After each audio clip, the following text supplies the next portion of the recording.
So as long as we have Aaron Mate here, we're critiquing the horrible coverage of lefty independent news, which we're finding out it's not. We just talked about The Intercept, the billionaire-funded Intercept that is pushing establishment narratives and silencing critics of the security state, and the Russiagate narrative, and Syria, and many other things considered Hunter Biden.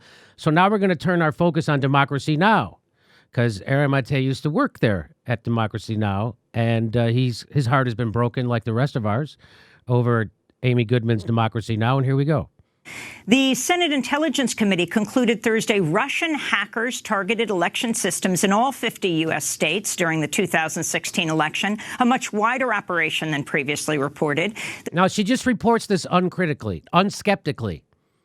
Now, I debunked that at the Young Turks in real time when that happened, when I was at Aggressive Progressives. And here we go. Okay. Committee's heavily redacted report found no evidence that any votes were changed as a result of the hacking efforts, but it found hackers were in a position to delete or change voter data in the state of Illinois. The report came just one day after former special counsel Robert Mueller told lawmakers on Capitol Hill that the Russian government interfered in the 2016 election in a sweeping and systematic fashion. Despite Mueller's latest warning, Senate Republicans blocked a pair of election security bills this week.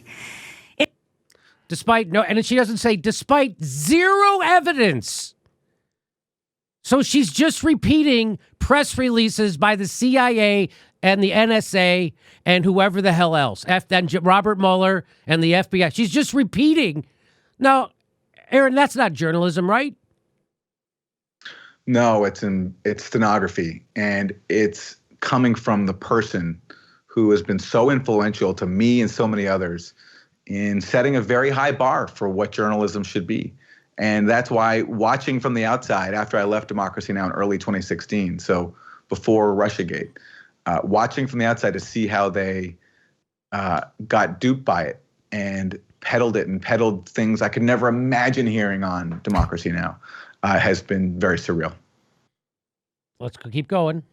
You mentioned the comparison with Baltimore. What effect does President Trump's deference to Putin have on Putin and on Russians in general? I mean, you have these mass arrests that happened, the largest in a decade, of almost 1,400 people arrested. Trump doesn't tweet against that. He tweets against Baltimore, saying no human would want to live there. What? Well, I'm not sure that the Kremlin is looking for approval or disapproval from Washington. What? I can't. Somehow I didn't see that video before the show. That's the first time I saw it. Holy shit. Are you kidding me? She sounds like a nitwit at the Young Turk. Look, I think that George Bush believed very passionately in an idea of compassionate conservatism. I know he did. I saw it. For him, this was education. Can you hear that? I can hear that. And this is Stuart Stevens, who's a member of the Lincoln Project. Oh, okay. Look, I think that George Bush believed very passionately in an idea of compassionate conservatism. I know he did. I saw it. I saw it in a million slaughtered Iraqis. I saw it in their bodies all over the place. I saw it in the torture program. I saw it in what in the F? Okay. And Jimmy, all those things you're naming are things that Democracy Now! Covered meticulously. I worked there during the Bush administration. I started working there in late 2005. So that was the 5th year of the Bush administration. And, we would talk about this stuff every single day. And I loved it because we were the only show really doing it, at least at that level at that time. And it was so exciting for me. And I learned so much about journalism. And I saw the difference between what DM was doing and everybody else, especially in the corporate media.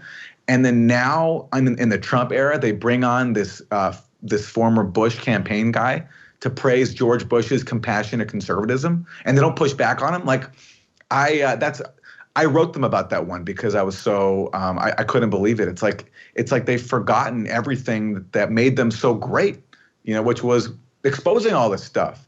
Now they're peddling it, and it all happened in the Trump era. It all happened Yes. in the Russiagate era. It happened, and again, I don't think it's because they've sold out to money or whatever else. I just think Trump broke a lot of people's brains. Russiagate was presented as the thing that was going to bring Trump down. It was presented as the explanation for Trump's victory and then the answer to his presidency, because it was going to do him in, because Mueller was going to find the secret conspiracy. And people like, unfortunately, Amy Goodman and Democracy Now! Got duped by it and got duped into going along with it and into promoting the most vile worldviews that they used to once expose. It's crazy. And of course, it's not just with Trump and Russia. They also did that with Syria too. Their coverage on Syria has been just awful. Yeah, there's no way. And so there's no way that's just there's no way that's just they're just getting it wrong and somehow I'm getting it right, Aaron.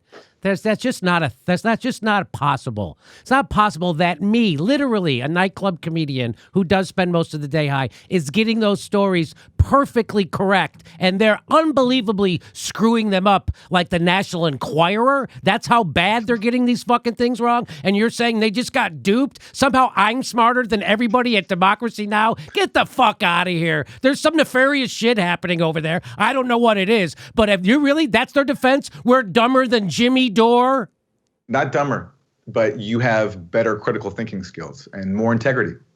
That's just what it is right now. And my hope, and the reason why I've been vocal about Democracy Now! In the direction that it's gone in, well, there's a few reasons. I mean, one, I think it's a place that genuinely listens to its audience. I saw that firsthand for 10 years. And I think that it could change if enough people pointed out the problems.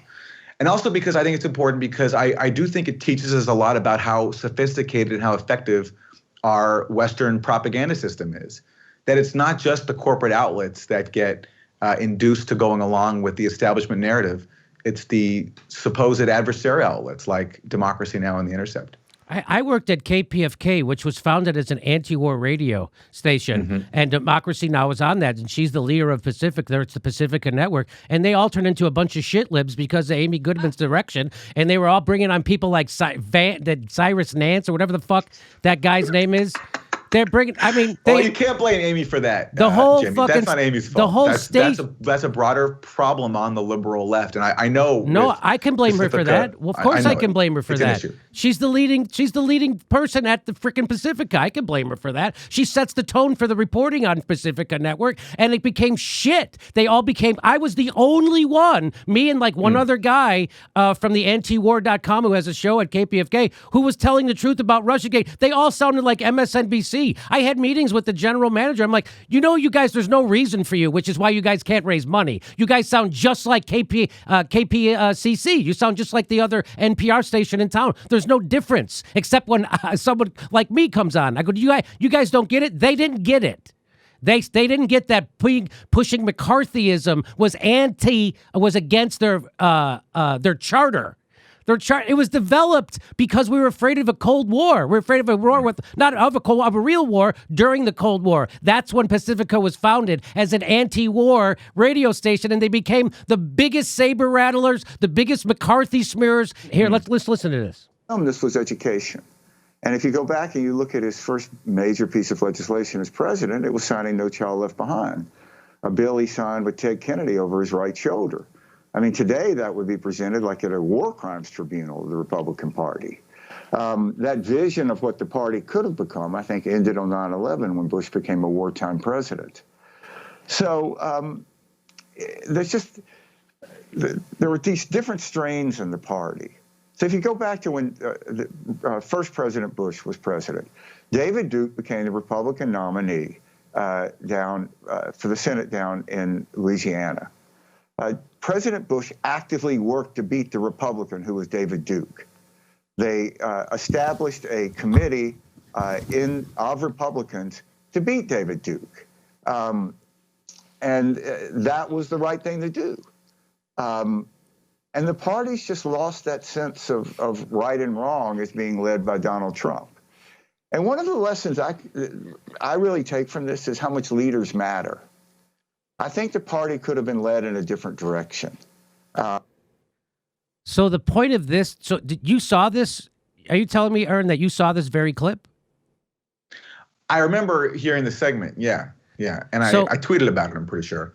because I was so disgusted. And they're so what you're disgusted at, it's not that they bring a guy on who says something like that, because what you want to bring on people from all different points of view. But what you don't want to do is let a guy just bullshit like that, and you give it the stamp of imprimatur of the Democracy Now! As if that's true, right? Democracy Now! Was the leading national show to challenge the Iraq War, to challenge the Bush torture program, to challenge the Bush surveillance program, all the horrible things the Bush administration did. I mean, it was a must-listen, must-watch show. I mean, I was a diehard fan before I started working there, and it was so good in the Bush years and after that. Even under Obama, too, it did a lot of really good stuff. And here they are letting on a Bush flunky come on and rehabilitate Bush's image and try to blame and say that David Duke was the only racism problem inside the Republican Party, when George W. Bush, his campaign, they tried to smear John McCain by spreading a rumor that he had fathered a black child in the Republican primary in 2000. And this guy who worked on the Bush campaign is trying to pretend as if Bush was a compassionate conservative. I mean, it's like, I was speechless at this segment. I really was speechless.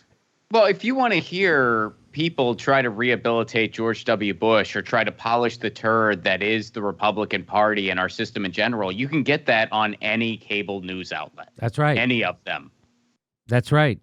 That's right. And by the way, George W. Bush is a war criminal, and that's the guy he's pointing to as the conscience of the Republican Party. George Bush ordered a torture program, lied us into a war, killed million Iraqis. This is their paragon of morality. That's now the party's somehow gone south after you guys used to have a bona fide war criminal running it, and three out of the last 5, I think, RNC chair people have apologized for the Southern strategy. The Southern strategy, which George Bush ran on. Okay. And Jimmy, too, it's also, what you said about bringing on guests like this. Sure, I mean, bring them on and challenge them. But there's another point here too. What guests are you not bringing on at all? Right. And when it comes to Democracy Now!, I was there for a long time, so I know who we interviewed, and I can see now who they're not interviewing. And they've frozen out a lot of the people who they used to interview. Legendary voices like John Pilger has not been on the show in years. He's like the leading British leftist journalist, not for years. So why? Because he's consistent on anti-imperialism everywhere, including in Syria. Robert Fisk, who recently passed away, the preeminent Middle East correspondent for the North Atlantic world for years. The last time he was on was years ago. And the most glaring one to me, and the saddest one personally, because I knew him so well, is Stephen F. Cohen. Stephen F. Cohen, I believe you've interviewed him too, Jim. Yes.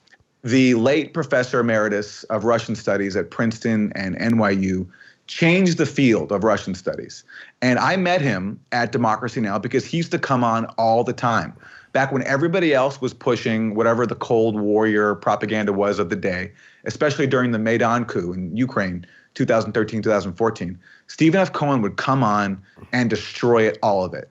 And this is a guy who really pissed off the establishment because he was one of them. He was at the peak of academia, professor emeritus at 2 top schools, NYU and Princeton, impeccable scholarship, revolutionary work. And he was on Democracy Now! All the time. He passed away this past September 2020. Okay. When was the last time he was on Democracy Now? April 2017. April 2017. So after April 2017, that's over 3 years of Russiagate dominating our politics, having major consequences at home and abroad. The leading supposed progressive show was freezing out the leading critic of the new Cold War and one of its previous top experts, Stephen F. Cohen. Why? Because he was pushing back on the propaganda that they were peddling, not just in Russia, but in Syria as well. Right. Because Stephen F. Cohen, the last time he was on Democracy Now!, destroyed all the fiction used to sustain the Syria dirty war that the U.S. was waging and that Democracy Now! Became a dupe for. So that, to me, is the saddest one, is that progressive audiences who should have been hearing Professor Cohen's wisdom were denied it. And he had to go to other outlets. Now, luckily, I benefited from Democracy Now!'s cowardice because I interviewed Professor Cohen any chance that I could. And I helped, I think, grow an audience that way because people were dying to hear that kind of information. But that's a kind of example of who they've been ignoring, and compared that to who they've been highlighting a guy trying to rehabilitate George W. Bush. Let's keep going. Bernie Sanders' campaign faced a fake news tsunami. Where did it come from? What the? Did the fake news... Well, here, Ryan Grimm from The Intercept asks, could the fake news tsunami have swung the election? It might not actually matter if Vladimir Putin or a kid in Macedonia masterminded the flood of fake news. What matters is that it happened, and it's still happening. That's a real fact, says Ryan Grimm. Did the fake news tsunami come from, I don't know, Putin or maybe the DNC who put their thumb on the scale for Hillary? Or maybe it came from the media who reported the superdelegates so it appeared that Bernie didn't have a chance? Or was it the Washington Post who published 16 negative stories in 16 hours? No, it was Putin though, huh, Ryan? Cool story. Yeah, and by the way, you know who, when Democracy Now!, Aaron, was not having Stephen Cohen on, you know who was? JD. Jimmy Dore at the Aggressive Progressives. Guess who else wasn't having him on? The Young Turks. The Young Turks never had him on to talk about that stuff. I had him on. I had you on. I had Max on. I had Glenn Greenwald. We were all in their studio debunking their conspiracy theory in real time, and they were hating us for it. Hating us. And they still hate us for it. And they are paying a fucking price, finally. Thank God for all their bullshit that they've done over the last 5 years. They are finally taking it on the fucking chin, and good for them. And good for people for wising up and stop giving donations to them and for stop subscribing and stop watching. Good for them, that bullshit organization. Aaron? Well, it's good you mentioned Bernie, because we got to stress this point. One cost of all of these progressives either peddling Russiagate or ignoring it is that they set the stage, they set the table for Russiagate to be used against Bernie. That's right. And that's exactly what happened when he was, doing good in the primaries. Then we saw Iowa getting the shady business with that app that didn't work. That's right. Then on the eve of the Nevada caucus, all of a sudden we get this intelligence leak that Russia wants to elect Bernie, blah, blah, blah. And that was totally predictable because Russiagate was never about posing a genuine challenging to Trump. It was about protecting power, including the power of the neoliberals who hate Bernie Sanders, but who lost to Trump in 2016 and needed an excuse for their failure. And so, of course, they used it to undermine Bernie. And that's when you saw a couple of people on the progressive media side kind of wake up to this and say, oh, wait, yeah, maybe this Russiagate stuff was a scam because it was being finally used against them. But they couldn't see that, or they refused to see it while it was actually happening.